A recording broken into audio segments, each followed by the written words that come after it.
আপনার হাতে থাকা ফোনটি দিয়ে আপনি কিভাবে সৌদি আরবের ভিসা চেক করবেন। তো চেক করার জন্য আপনি একটি ক্রোম ব্রাউজার সিলেক্ট করবেন। সিলেক্ট করার পরে আপনি এখানে সার্চ বার পাবেন। সার্চ বারে গিয়ে লিখবেন ভিসা মোফা এসে গভ। তো আমার যেহেতু লেখা আছে আমি এখানে ট্যাব দিয়ে দিলাম। ট্যাব দেওয়ার পরে আপনাদের কাছে এমন একটা ওয়েবসাইট আসবে। তো ওয়েবসাইট আসার পরে আপনি এখানে ট্যাব দিবেন। তো ট্যাব দেওয়ার পরে আপনাদের সামনে এমন একটি ইন্টারফেস আসবে। আসার পরে আপনি এখান থেকে ক্রস চিহ্ন উঠিয়ে দিবেন। ওঠার পরে আপনি এখানে 3টা অপশন পাবেন: service for visitor, service for citizen and recent.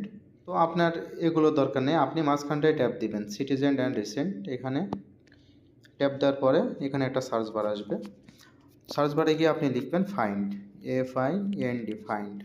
Find লেখার পরে একটু নিচে স্ক্রল করবেন, এখানে অ্যাপ্লাই চিহ্ন পাবেন। এই অ্যাপ্লাইয়ে আপনি অ্যাপ্লাই ট্যাপ দিবেন। ট্যাপ দেওয়ার পরে মূল ইন্টারফেস আপনার সামনে আসবে। আসার পরে আপনি এখানে বলা আছে পাসপোর্ট নাম্বার।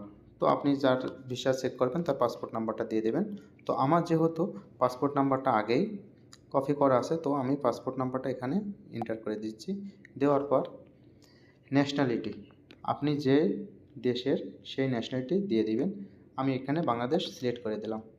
তারপর ভিসা টাইপ, আপনি কি ভিসায় সৌদি আরবে আসবেন। তো আপনার বিভিন্ন ফ্যামিলি ভিসা, হজ ভিসা। তো আমার এটা ওয়ার্ক ভিসা, তো আমি এখানে ওয়ার্ক সিলেক্ট করে দিলাম। সিলেক্ট করে দেওয়ার পরে ভিসা ইস্যু অথরিটি, আপনার কোথা থেকে ভিসাটা ইস্যু হয়েছে। তো আমি এখানে ট্যাপ দেওয়ার পরে আমার যেহেতু ঢাকা থেকে ইস্যু হয়েছে, তো আমি এখানে ঢাকা সিলেক্ট করে দিলাম। সিলেক্ট করার পরে আপনি এখানে ইমেজ কোড, তো ইমেজ কোডে আপনি চাপ দেওয়ার পরে আপনি এখানে ইমেজ কোডটি দিয়ে দেবেন।